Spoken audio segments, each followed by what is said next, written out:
Do you know the story about how America's first president wasn't really the first president? Or how the US government poisoned its own citizens? Welcome to our show where we reveal the hidden truths you won't learn anywhere else. Now, these might sound like crazy conspiracy theories, but there's evidence to back up every strange fact. Here are 6 hidden American history facts no one knew. But before the United States adopted the Constitution, which established the presidency as we know it, it was without a formal head of state. However, that claim doesn't hold up to scrutiny, especially when looking back at the War of 1812. During the Prohibition era, Americans couldn't legally drink alcohol, but some folks still craved a good whiskey or a cold beer. He alerted colonists that British troops were coming. But what if I told you there was a girl who did something similar first? On May 5, 1945, an explosion rocked the small town of Brookings, Oregon. Don't forget to subscribe for more exciting history facts next time. Until then, stay curious and keep learning. See you next time. People ran outside to see a mushroom cloud rising in the distance. The town was about 180 miles from the coast when suddenly the sky filled with black smoke. Everyone looked up in horror as fire rained down from above. They had never seen anything like it before. When the smoke cleared, people started to realize what had happened. It was Japan. For years, people had feared Japanese attack on the mainland. The town had just been bombed. But who was responsible? The answer shocked them.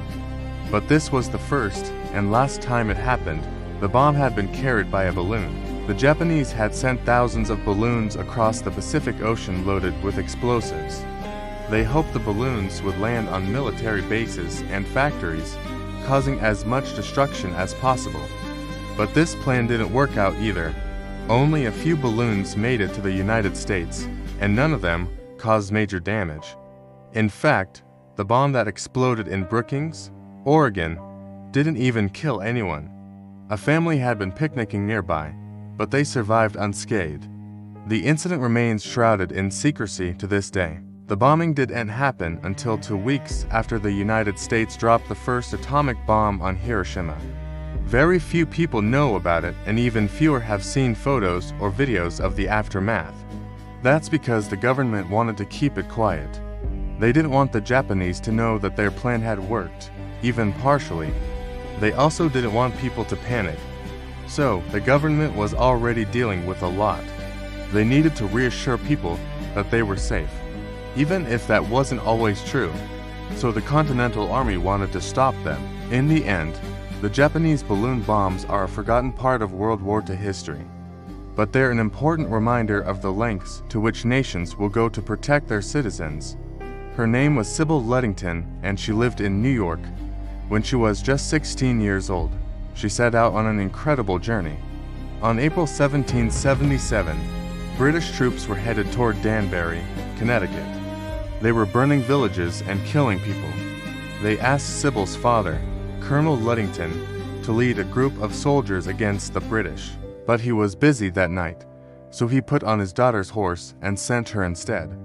She rode through the night, waking up farmers and telling them to get to the meeting point. The British were coming. She woke up 400 men that night. But her ride isn't in most history books. Starting in 1920, the federal government added poisonous chemicals to industrial alcohol. They turned to illegal sources to get their hands on the hard stuff. The government wanted to put an end to that, but that plan didn't go smoothly.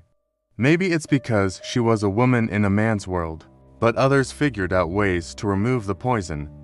Back then, people didn't think much of women doing special things, but Sybil's story is inspiring.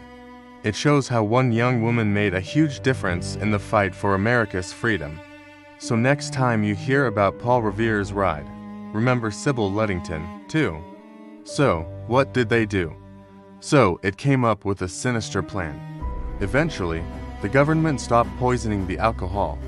That's the kind used to make things like plastics and perfumes, not liquor. The idea was that the poison would kill people trying to drink it, stopping them from selling or using it illegally. Sure, it scared off some bootleggers. Plus, many people who consumed the tainted alcohol didn't die. Instead, they went blind. From 1920 to 1927, at least 10,000 people died from drinking poisoned alcohol. Most of them were poor and desperate. Sometimes the only difference between safe alcohol and poisoned alcohol was the color of the bottle. That's how bad things got. But this dark chapter in American history is rarely taught in schools, but it also raises questions about how far the government should go to enforce laws and whether the ends justify the means. After all, it makes the government look bad. During that conflict, the United States did invade British North America, present-day Canada. American leaders believed that conquering Canada would be a quick and easy way to expand U.S. territory and punish Britain for its policies towards the United States. The war began in June 1812 after years of mounting tensions between the two countries over issues such as maritime rights, territorial disputes, and the treatment of Native Americans. President James Madison declared war on June, setting off a series of military engagements that would ultimately result in the burning of Washington, D.C. and the Battle of New Orleans. Several American governors supported the invasion of Canada and provided troops to assist the military campaign. But the results were disastrous. Multiple attempts to capture Fort Detroit, Fort Niagara, and Fort Erie failed due to a lack of supplies and a harsh Canadian winter. As morale declined among American troops, so did support for the war back home. The conflict dragged on without clear objectives or strategies, leading to confusion and frustration among the public. Eventually, the war ended in December 1814 with the Treaty of Ghent, which restored relations between the two countries but didn't address the issues that caused the conflict in the first place. In the end, the American invasion of Canada failed to achieve its goals and resulted in significant loss of life and resources. Despite this, textbooks often gloss over this embarrassing chapter in American history, preferring instead to focus on the country's victories.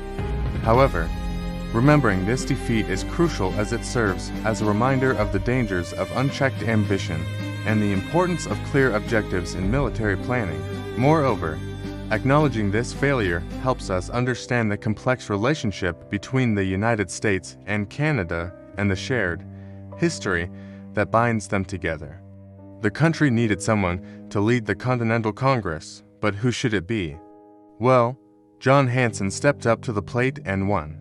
In 1781, delegates elected him President of the United States in Congress assembled. He was the first person to hold that title, but today most Americans haven't heard his name. Why is that? Is it because he was president under the Constitution that most Americans accept as the foundational document of their country? Perhaps his presidency predated the system outlined in the Constitution, which outlines the rules for electing and removing presidents. Presidents under the Articles of Confederation had less power and shorter terms. Still, Hanson made an impact. Can you imagine walking down a city street and getting swept away by a gigantic wave of molasses? Sounds absurd, right? He helped draft important legislation and represented the fledgling nation in dealings with foreign powers.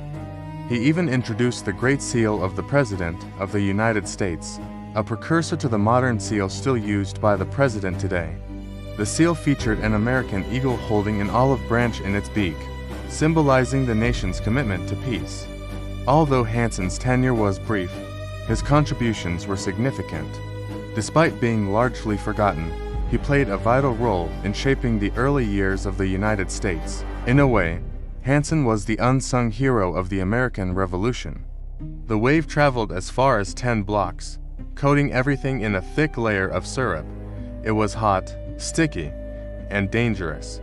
He didn't lead armies or sign the Declaration of Independence, but he helped lay the groundwork for the new nation. Hanson's legacy may have been overshadowed by the Constitution, but it's no less important. By understanding his contributions, we gain a deeper appreciation for the challenges and complexities of building a new government. It also reminds us that history is full of unsung heroes whose contributions have been overlooked, but are no less important. No, 6. The Great Molasses Flood. It was a wake-up call that history tends to repeat itself. Well, it happened in Boston in 1919. On January, a large storage tank filled with sweet treat exploded and unleashed over 2 million gallons of molasses into the streets below. That's enough to fill 25 Olympic-sized swimming pools.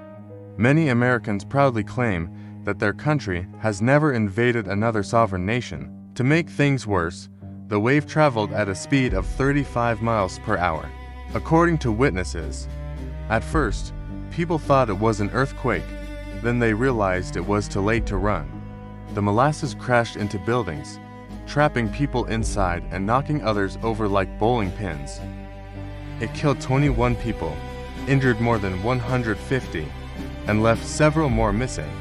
Some bodies were never recovered. People got stuck in the goo and buildings collapsed under the pressure. It was a disaster unlike any other, and yet many textbooks gloss over this event, failing to capture its impact on Boston. It wasn't just a quirky curiosity, it was a tragedy that changed lives forever. This flood raised questions about safety regulations and corporate responsibility that remain relevant today. The Great Molasses Flood wasn't just a weird historical footnote. After all, if a tank of molasses can cause so much damage, just think what a tank of oil or gas could do. Which fact surprised you the most? Number 5. The first U.S. president. Was the real first president of the United States George Washington? Yes, he was. Number 4. The U.S. invaded Canada. Number 3. The U.S. government poisoned alcohol. Number 2.